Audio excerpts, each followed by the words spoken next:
Hoy conocíamos cómo la inflación de la eurozona ha alcanzado un máximo del 4,9% en noviembre. Vamos a analizarlo con la ayuda de Ángel Talavera, economista jefe para Europa en Oxford Economics. Ángel, buenas tardes, ¿cómo estás? Buenas tardes, ¿qué tal? Bueno, ¿cómo has visto este dato de inflación de la eurozona? Ayer conocíamos esas cifras récord en el caso de la economía alemana y también de la española. Hoy tenemos el IPC de la eurozona y también cifras al respecto en países como Italia o como Francia. ¿Qué nos dice ese 4,9% en noviembre? Porque estábamos esperando a conocer las cifras adelantadas o, bueno, dentro de poco cuando las amplíen, ¿no? Del 11º mes del año para saber si habíamos alcanzado ya ese pico o no. ¿Cómo estás viendo la evolución de los precios? Bueno, es un poco más de lo mismo. El dato ha sorprendido un poco al alza, es un número, es el más alto de la historia de la eurozona, o sea que no se puede tampoco disfrazar que el dato no es, digamos, impactante. Pero seguimos estando en una situación donde tenemos la mitad de la inflación de eurozona, está todavía derivada de los precios energéticos. O sea, estamos hablando de una inflación subyacente que está subiendo, pero que se mantiene en el 2,5%. Comparado con países como Estados Unidos, estamos hablando de una situación todavía bastante distinta, pero qué duda cabe que a corto plazo las presiones inflacionarias siguen sorprendiendo al alza. Yo creo que ahora, a principio de año, lo más probable, un poco también por la evolución que tuvo la inflación al principio de este año, eh, ese efecto base hará que la inflación se modere un poco, pero es verdad que ahora mismo, a día de hoy, es atrevido pronosticar una caída de inflación a corto plazo. Creo que vamos a tener todavía una temporada de precios bastante altos. Ujú. En medio de este contexto nos preguntamos ya de cara a esas reuniones de los bancos centrales en diciembre, porque además tenemos en unos mismos días concentrados la Reserva Federal, vamos a tener también el Banco de Inglaterra, el Banco Central Europeo, el 16 de diciembre. Nos preguntamos, bueno, pues qué podemos esperar al respecto según los últimos datos que hemos conocido de la inflación. Y en medio de la duda sobre lo que sucedía con los precios, ese debate sobre el papel de los precios energéticos y la transitoriedad o no del alza de los precios, ha llegado esta nueva variante Omicron en un momento en que, bueno, pues estamos esperando a conocer más detalles al respecto por parte de las farmacéuticas, por parte de la comunidad científica, pero que además coincide con un momento en que en Europa ya teníamos esos casos de nuevo disparados, sobre todo en países, bueno, pues como Alemania, ¿no?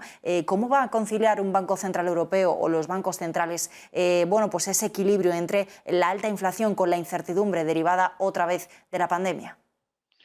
Pues esa es la gran pregunta, yo creo. El Banco Central Europeo y todos los bancos centrales tienen ahora un papel muy complicado. Yo creo que en el caso de Europa en concreto, lo que comento de que la inflación todavía tiene un gran componente energético sigue haciéndonos pensar que el Banco Central Europeo va a ser bastante cauteloso a la hora de empezar a considerar potenciales medidas que podrían ser como subidas de tipos. Yo creo que en Europa todavía estamos muy lejos de eso. La nueva variante obviamente lo complica incluso todo más, porque ahora mismo a día de hoy todavía no sabemos realmente qué va a pasar, si va a ser realmente un cambio de paradigma completo, si va a afectar, la variante podría afectar a la inflación por el lado de la oferta y empezar a causar más disrupciones y que causar más inflación. También podría afectar a la demanda si fuera una variante que es mucho más contagiosa y que potencialmente es un problema. Por lo tanto, ahora mismo es muy complicado realmente poder pronosticar cómo va a afectar esto a las proyecciones de inflación. El Banco Central Europeo, a pesar de todo, sigue moviéndose en una idea de que la inflación tiene que ser 2% de manera sostenida. O sea, que más allá de los vaivenes que tengamos en estos meses, la idea de que si el Banco Central Europeo no ve una inflación sostenida en el 2%, no va a empezar a moverse. Por eso es que realmente pensamos que todavía no estamos en una situación como la Fed, que obviamente está un poco ya con más urgencias, o el Banco de Inglaterra, que quizá está teniendo una política o por lo menos una comunicación un poquito más agresiva en ese sentido. Bueno, sí, desde luego destacaba el caso del Banco de Inglaterra en las últimas semanas. ¿Cómo ves ahora mismo el debate, ¿no?, entre los diferentes miembros del Banco Central Europeo? Hemos escuchado, por ejemplo, esta semana varios días al vicepresidente, al español Luis de Guindos, que, por ejemplo, pedía no trasladar esa subida de la inflación a los salarios. Hemos escuchado también, bueno, pues algunos otros mensajes y todo ello en medio de la salida de Weidmann, el alemán, a partir de esa última reunión de diciembre. No sé cómo ves el debate o encontramos una postura más o menos homogénea ahora mismo dentro del Banco Central. ¿Qué podemos esperar respecto a esos debates? Bueno, yo creo que los debates respecto a la inflación siempre han estado ahí y ahora están obviamente con más, incluso con más intensidad por los números que estamos viendo.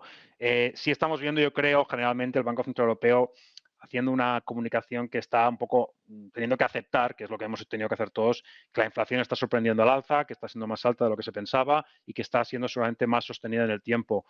Pero a pesar de eso, yo creo que todavía hay unas posiciones bastante claras entre la gente tipo Fabio Panetta en Italia o Isabel Schnabel en Alemania, lo que se llaman más moderados dentro del BCE, y hay posturas, digamos, que son más, obviamente, más propias de la ortodoxia, que ya están hablando un poco de tener que moverse más rápido. Yo creo que a pesar de todo, el consenso en el BCE seguirá siendo de nuevo relativamente suave en ese sentido. Yo tampoco espero que haya grandes cambios.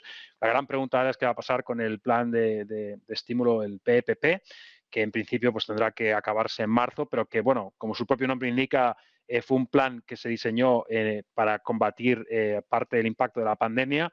Si se confirma que la pandemia pues, va a seguir de manera muy intensa en los próximos meses o, bueno, quizás hasta cuándo, eventualmente, si el impacto en el crecimiento es muy fuerte, el Banco Central Europeo tendrá que empezar a reconsiderar también esa propia decisión. Así que, como digo, ahora mismo creo que hay muchas incógnitas y realmente, más allá de a corto plazo de básicamente entender que el Banco Central Europeo va a mantener un poco la política más o menos sin cambios, es bastante difícil pronosticar qué va a pasar de aquí unos trimestres. Trasladando ese debate, ¿no?, a lo que puede suceder en lo que podríamos llamar la economía real o en la calle, al final lo que estamos viendo son subidas de precios que ya se están notando en los bolsillos, en el poder adquisitivo de empresas, de familias. En definitiva, ¿cómo ves este debate sobre si se traslada o no se traslada esa inflación a los salarios? Algo que decía Luis de Guindos hace apenas un par de días, pero en cualquier caso, bueno, pues con esos precios que siguen subiendo y con la duda que hay ahora mismo entre la ciudadanía, entre la población sobre el poder adquisitivo. Más allá de lo que pueda o no cambiar el Banco Central Europeo, bueno, pues qué explicación o qué mensaje podemos trasladar a quienes nos ven en casa y se preguntan efectivamente, como más allá del dato propio de IPC, ¿qué pasa con lo mío?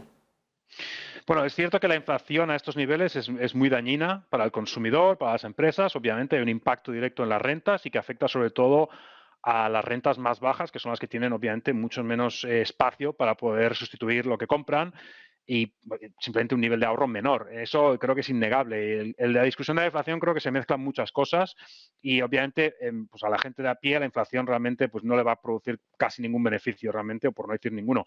La pregunta es, respecto a lo que me preguntabas de política monetaria, es una subida de tipos ahora solucionaría el problema de inflación, bajaría los precios energéticos del gas, posiblemente, más que probablemente no. Esa es un poco, yo creo, una de las cuestiones que hay que entender, ¿no? De que no es que el Banco Central Europeo realmente no le importe la inflación, es que también hay que entender de dónde viene esa inflación y qué política puede realmente ayudar a modificarla. Una subida de tipos ahora, pues realmente creo que no haría mucho. Por otro lado, sí creemos, o yo sí creo que va a haber obviamente un cierto reflejo en los salarios de esta subida de inflación muy fuerte, por lo menos en España.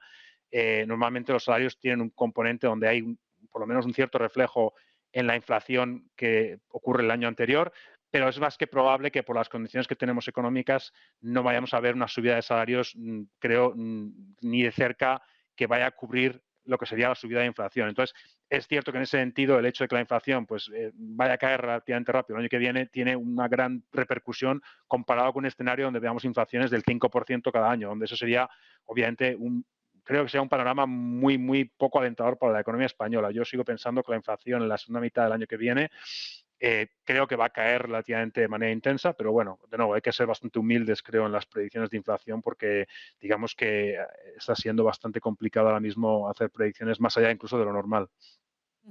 Estamos también pendientes de cómo nos van diciendo los diferentes datos que están evolucionando las economías europeas, ¿no? En el caso de España, bueno, pues estamos a vueltas con la rebaja de previsiones que hemos visto en las últimas semanas. Esta misma semana decía el INE que quizá tiene que corregir al alza algunos datos, pero en cualquier caso, a la espera de ir conociendo cifras más definitivas, hoy, por ejemplo, teníamos cifras de PIB en Italia y también en Francia, que Francia, en este caso, por ejemplo, roza el PIB precrisis. ¿Cómo estás viendo, ¿no?, esa recuperación y la evolución de las principales economías en el área del euro? Bueno, sí, esto es un tema que ya se ha hablado, creo, bastante desde los datos que salen del PIB revisados del segundo trimestre y los del tercero. Es cierto que España está rezagada, esto es innegable, estamos bastante por detrás de casi todos los países, no solo de, digamos, países a lo mejor pues, como países nórdicos quizá, o países que al principio de la crisis se pensaban que la iban a capear mejor, pero incluso comparado con países como Italia, Portugal, incluso Grecia, nos hemos quedado rezagados. Yo soy de los que dice que viendo los datos hay una parte de crecimiento que se perdió con la revisión que realmente no acabo de entender muy bien, no me acaba de cuadrar por los datos de empleo, por otro tipo de datos que estamos viendo. Tampoco puedo asegurar o puedo atreverme a decir si va a haber una revisión de datos del PIB. Esto, pues, quién sabe, lo veremos. Sí es verdad que en algunos casos una revisión de datos del PIB ayudaría, creo, a que muchos datos tuvieran más sentido, pero bueno, eso es algo que pues, el INE pues, tendrá que decir en su momento. Sí es verdad que a corto plazo ahora, pues lamentablemente, si se confirma de nuevo con lo de la variable Omicron y el posible impacto, y el impacto que vamos a tener ya, que ya se está viendo en restricciones sobre todo al turismo internacional y a los viajes, pues de nuevo, es un nuevo mazazo para España, que es que ya viene un poco, pues ya un año y medio pagando un poco el precio de tener una dependencia bastante fuerte del turismo. Vamos a ver todavía, yo soy cauteloso, creo que todavía es muy pronto para atreverse o para andar haciendo revisiones de proyecciones muy fuertes basadas en esto, cuando todavía apenas ni siquiera los científicos han conseguido todavía decirnos muy bien cuál va a ser el impacto. Pero qué duda cabe que a corto plazo yo creo que el invierno se presenta, digamos, con una tendencia de crecimiento claramente a la baja. Eso creo que ya es indudable. Pues Ángel Talavera, como siempre, muchísimas gracias por acompañarnos en el análisis. Buenas tardes. Gracias y un saludo.